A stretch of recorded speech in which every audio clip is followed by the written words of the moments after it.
Hello and welcome to another edition of Jamaica Magazine. I'm Adrian Atkinson. Coming up on the show, we address money laundering in Jamaica. Tell you about the new management system by the Betting, Gaming and Lotteries Commission. And remind you of the correct ways to store water for domestic use. That's not all, so stay with us for the details. Keep that smile on their faces and preserve their innocence. Cherish the moments you have with them and create the best memories. Let's inspire our children to dream big and work hard to achieve all they aspire to be. Take the time to listen to our children and really hear their side of the story. Our children deserve love and the right to access their basic needs. Do your part and protect our children.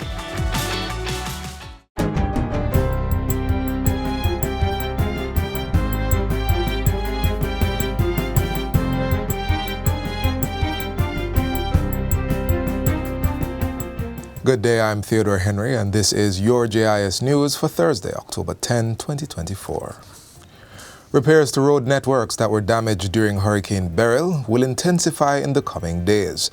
The work, which was delayed due to rain and the procurement process, includes patching, routine road maintenance, and minor improvements to drains. It is being done under the $3 billion REACH Road Rehab Program, where each of the 63 constituencies were allotted $20 million. $10 million each will be used in Phase 1 of the project between September and November this year, with the other half to be spent from January to March next year.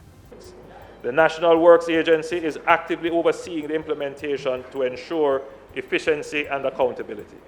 The NWA will also engage in the rehabilitation of main thoroughfares of over $600 million to complement works on community roads. Mr. Speaker, this $3 billion program is necessary and essential to provide greater well-being for our commuting public. While giving the update in Parliament Tuesday, the Prime Minister pointed out that the road repairs would come with unavoidable disruption to traffic flow. He is therefore urging patience and understanding from the commuting public while assuring that steps will be taken to limit the disruption. I'm using this forum to direct the Minister without portfolio, who has direct oversight on these particular matters, to ensure that the contractors who are doing the patching exercise some amount of discretion in the time that they choose to do these roadworks. Members of Parliament have been asked to submit their work schedules and to continue working closely with the NWA to ensure the program is executed within the established timeline. Meanwhile, a public awareness campaign on the SPARK program will be launched shortly.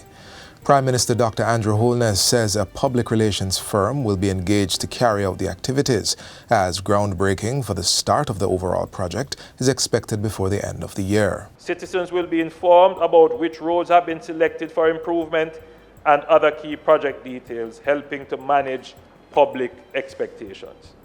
As we prepare to enter the construction phase of the SPARK project, we are committed to carrying out the work with efficiency and professionalism, ensuring minimal disruption to the daily lives of our citizens. SPARK is government's $45 billion project initiated to rehabilitate and reconstruct local and parochial roads, as well as more complex road networks and associated works.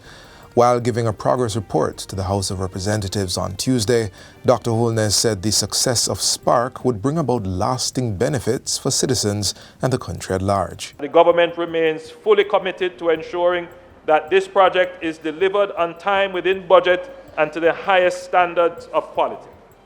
The road ahead will require continued focus and collaboration between all stakeholders, and I look forward to updating this House as we continue to make progress on this critical national project, which is expected to commence is expected to start in this quarter. Within just 1 week of its launch, over 200,000 eligible persons have successfully applied for the government's Reverse Income Tax Credit, RITC. The tax giveback by the government, which involves a one-time payment of $20,000, is estimated to benefit more than 580,000 eligible taxpayers who are earning below $3 million annually. Tax Administration Jamaica TAJ is reporting that up to Wednesday, October 9, approximately 219,431 eligible taxpayers have successfully submitted their applications. The reverse income tax credit is accessible to self-employed individuals, pay-as-you-earn, PAYE employees, and pensioners, as well as domestic workers. They must have completed their tax filings and payments for the 2023 calendar year by August 31, 2024. A reverse income tax credit hub has been created on the TAJ's website, jamaicatax.gov.jm, to facilitate the submission of applications and access to relevant information about the initiative. Taxpayers have until December 2, 2024 to submit their applications. When applying, persons will need to have their taxpayer registration number, TRN, valid banking information, and a telephone number or email address. It is expected that disbursements will be made within 4 weeks of a confirmed application. Persons may choose from a list of participating financial institutions or remittance agencies, which now includes Scotiabank Jamaica, to receive the disbursements. TAJ says it is still in discussions to include additional financial institutions. The Ministry of Education and Youth has officially launched its customer service program and branch. It was formed in October 2023 under the government's Service Excellence Program, which is designed to foster a culture of service across the public sector. The newly formed branch is staffed by a director, 6 customer service assistants, a monitoring officer, and a customer service officer, all dedicated to improving service delivery. During the recent launch, Portfolio Minister Favour Williams underscored the importance of enhancing customer service quality within the ministry. This initiative is designed to not only improve how we serve, but also to enhance the overall experience for those who engage with us, whether it is someone seeking information, processing important documents, or simply needing guidance. We must ensure that their journey through our ministry is marked by efficiency, but more importantly, empathy. We want to institute guidelines and standards to promote service excellence. We want to build and nurture a performance excellence culture across the sector, deepen the capacity of public servants and their organizations to be responsive, flexible, and effective. We're going to train and nurture the talents needed to develop a performance excellence culture and continuously engage with the public to strengthen their involvement in the design and redesign of services. In addition to the established guidelines, the branch has upgraded the lobby seating areas at the Education Ministry's Heroes Circle location and is serving hot beverages to both staff and visitors to further enhance their overall experience at the ministry. And finally, Old Harbour High School in St. Catherine is now the beneficiary of a 29-seater bus generously donated by the government of Japan. Valued at over $11 million, the vehicle is set to significantly enhance the transportation options for students, particularly those traveling long distances to school. The newly acquired bus will also be utilized for field trips, sporting events, and other extracurricular activities. In putting forward the request for a school bus, ladies and gentlemen, we know that our students will be able to reach school on time, to reach home on time, and to reduce costs as it relates to our parents. So this afternoon we're saying to the government of Japan, we're saying to the Ministry of Education, we're saying to NET, the National Education Trust, we are indeed thankful. During the recent handover ceremony at the institution, Minister of Education and Youth Favour Williams also lauded the government of Japan for its ongoing support through the grant assistance for grassroots human security projects. Over the years, 120 projects valued at about 1.4 billion Jamaican dollars, thereabout. That is no chicken feed, right? That's a lot of money in the form of grants, for various projects here in Jamaica. And this afternoon, Old Harbour High School is the beneficiary of one of those grants. So, Ambassador, please take back our gratitude to the government and people of Japan for all they continue to do as we deepen the relationship with Japan.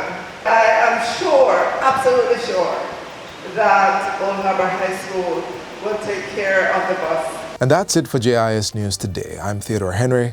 Thanks for watching.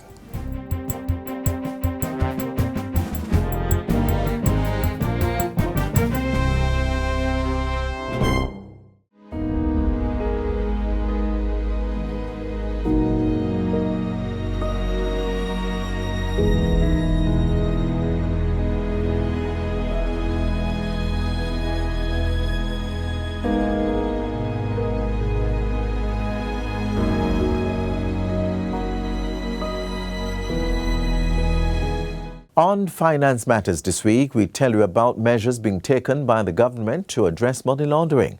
The details from economist Keenan Faulkner.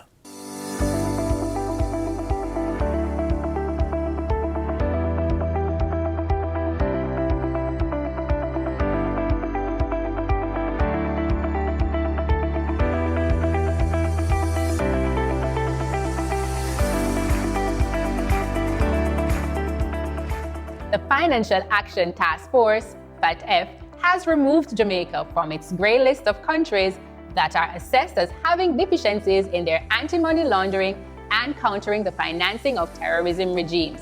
But what does this mean for Jamaica? And how will it impact our investments and our overall economic landscape? Hi, I'm Shaquille Rochester Shorter and welcome to Finance Matters. Joining us to discuss this is Mr. Keenan Faulkner, economist at the Ministry of Finance and the Public Service. Remember to like, share, and subscribe to our YouTube channel. Follow the Ministry of Finance on Facebook, Instagram, X, LinkedIn, TikTok, and now Threads to see all the episodes and highlights. Mr. Faulkner, thank you for being here today. Thanks for having me, Shaquille. All right, so why were we placed on this grey list in the first place, and what does it mean for Jamaica to be removed? So we were placed on the grey list because it was determined that we were not sufficiently compliant with all of the recommendations. When we had our last mutual evaluation review in 2017, we had only by then met 23 of the 40 recommendations. 23? Just 23. And so by the end of it, recently we bumped that up to 37. Which was enough for them to take us off the grey list now before the next round of evaluations in 2026. As to why we were placed on the grey list, there's a measure called M3, which measures all of the money in the economy. Now, relative to our size, it was found that there's a lot of money in the economy that we need to properly account for all of these transactions. Okay. And so we were not able to satisfy that requirement. And so we now had to develop an action plan to show FATF that we are committed to being compliant with all of these recommendations. And now we only have 3 outstanding. Those 3 relate to the non-profit sector, the proliferation of weapons of mass destruction to ensure that we're not financing terrorism, as well as virtual assets, which includes things like cryptocurrencies and things like that.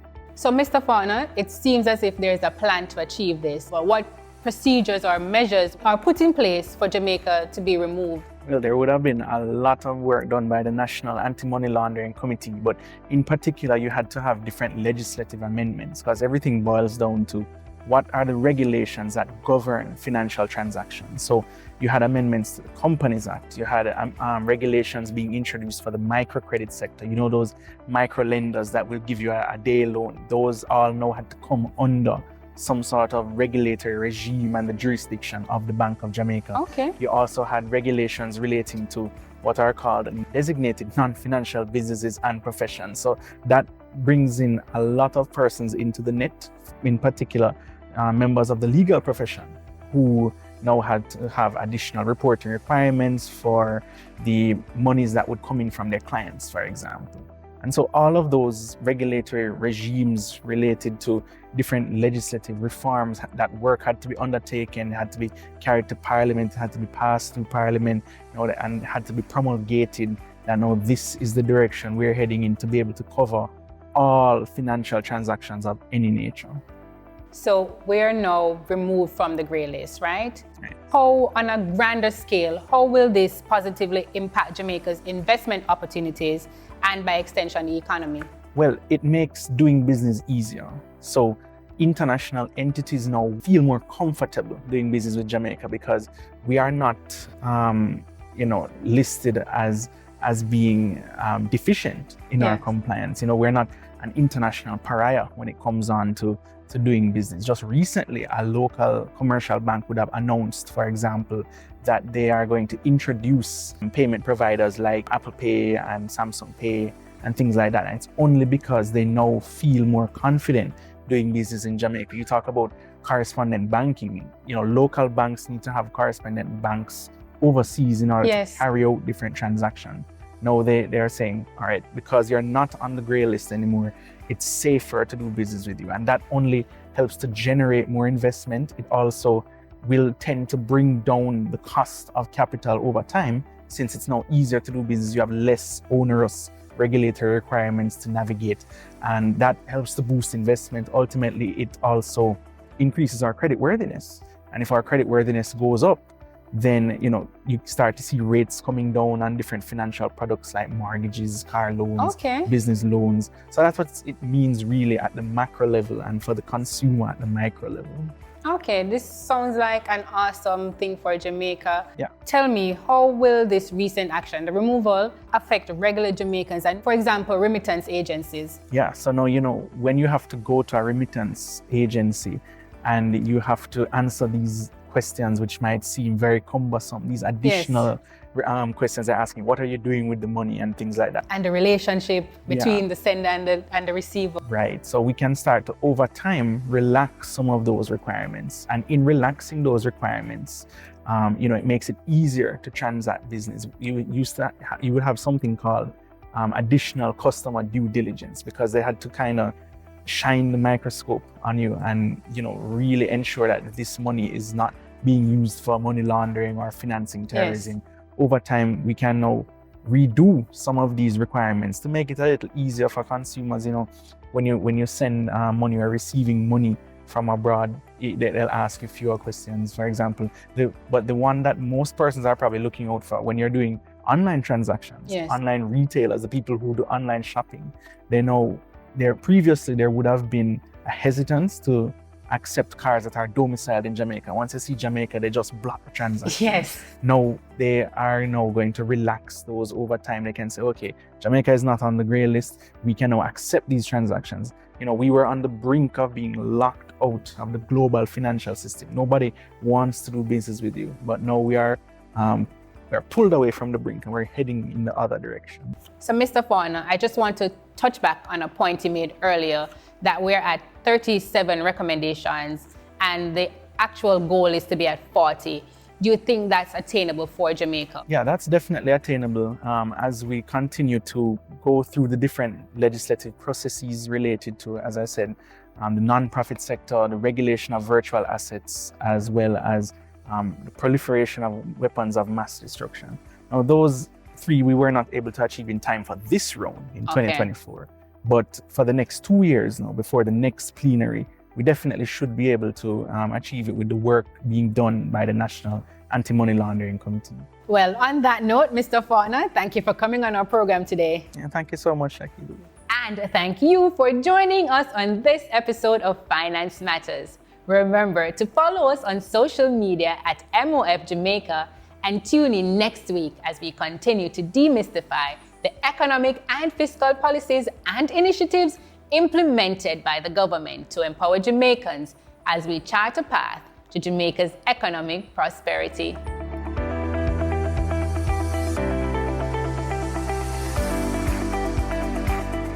One of the problems that occurred in the past was the significant delay in the issuing of warrants for persons who did not pay at the tax office and did not attend the court. And so what happened there was that a culture of impunity had developed, where persons felt that when they received a ticket from the police, they could simply ignore it. So where we are now is that we are now current with the issuing of warrants in respect of the current cases. So what that means is that for persons who do not pay at the tax office, don't attend the court, the warrants are being issued and will be issued, and you will be arrested and brought before the court. If you do not wish to come to court, then go to the tax office. Also, you have the option of contesting it, so you don't pay at the tax office, but you must turn up at court on the date and time stated in the summons. Failing that, a warrant will be issued and you will be brought before the court. Up next, the Betting, Gaming and Lotteries Commission is implementing a new management system to streamline efficiency for both staff and customers. Here's a conversation I had with BGLC Project Manager Dwayne Walters.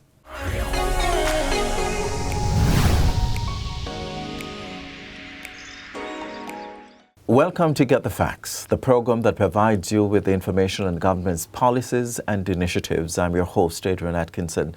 Today we will be talking about a new gaming management information system that's to be installed at the Betting, Gaming and Lotteries Commission, BGLC. The entity's project manager, Mr. Dwayne Walters, will be telling us all we need to know about this development. Mr. Walters, welcome to the program and thank you so much for joining us. Thanks for having me. Now, the BGLC is poised to implement a new gaming management information system, and this particular system will transform how it provides services to its customers. Tell us why now. Well, as an entity or regulator, we are constantly looking at ways to improve our service delivery.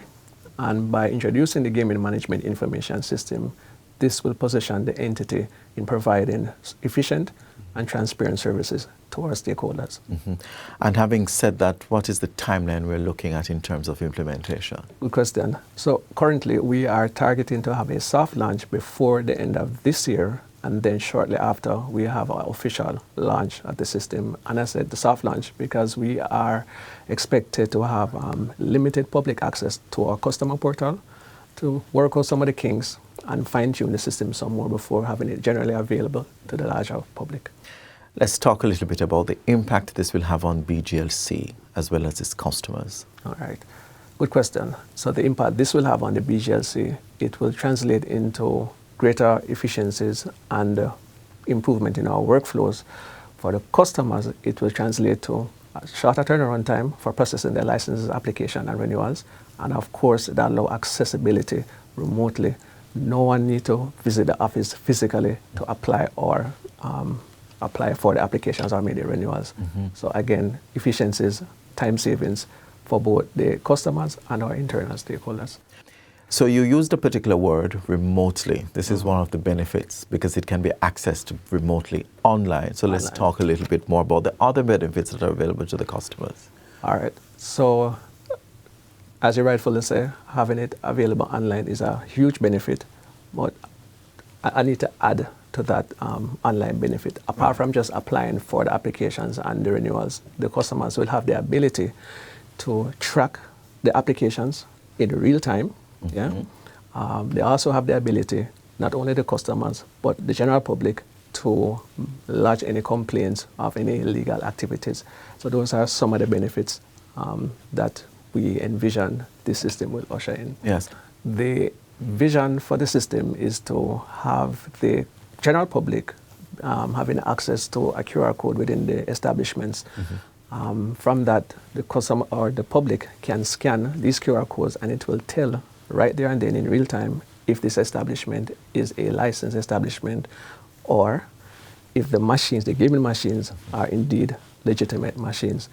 The portal also offers the opportunity to log complaints either by providing full detail or log the complaints anonymously. Mm-hmm. And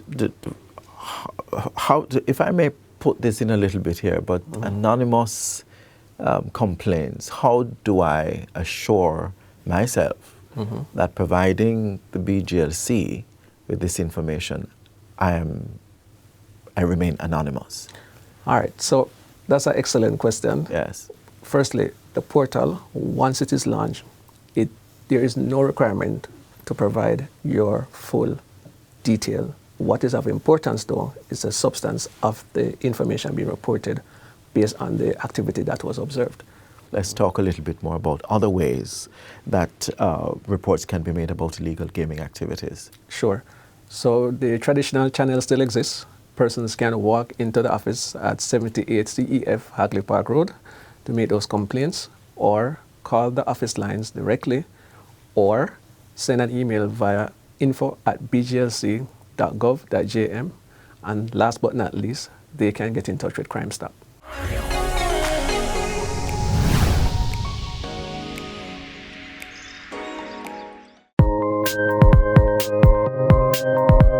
Breast cancer affects millions of women and men each year. Yes, even males. As we celebrate Breast Cancer Awareness Month, we encourage you to screen for the disease. This includes self-examinations and mammograms. Remember, early detection saves lives.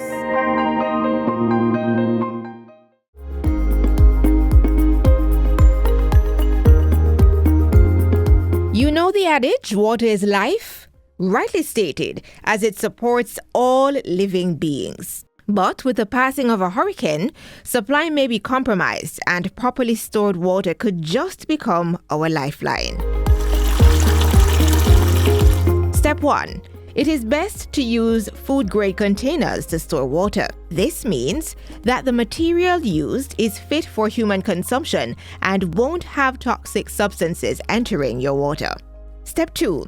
Be sure to wash and rinse the container thoroughly in preparation for water storage. Step 3. After filling the container, be sure to seal it tightly. If it has a screw-on cap, ensure it's tightly closed. This will prevent contamination. Step 4. Also, to prevent contamination, store water in a cool, dark place. This is to minimize exposure to temperature fluctuations, which can degrade the quality of the water and the container. Step 5. Replace stored water frequently to ensure freshness. You may use older water for non-drinking purposes. Step 6. Additionally, you may want to label the containers with the date of storage. This will help you keep track of how long the water has been stored. Step 7. Drinking water containing bacteria and viruses can lead to serious health issues and diseases such as diarrhea, cholera, or dysentery. If you're in doubt as to the state of your drinking water, you may want to apply water purification methods such as boiling to get rid of any bacteria. Step 8. Finally, going back to point number 1, do not store water in containers that have been used for chemicals or substances that can leach into the water and your system. Ensure that your stored water remains safe and drinkable. Protect your water, and it will protect you.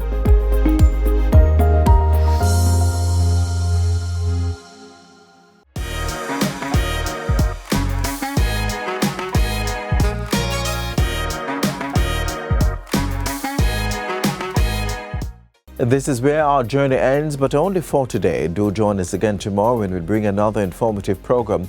In the meantime, stay connected via our website, jis.gov.jm. And while you're online, send your feedback to Jamaica Magazine at jis.gov.jm or via X at JIS News. You may also find us on all the major social media platforms and through our mobile app that's Android and iOS compatible. On behalf of the entire production team, I'm Adrian Atkinson. Do take care.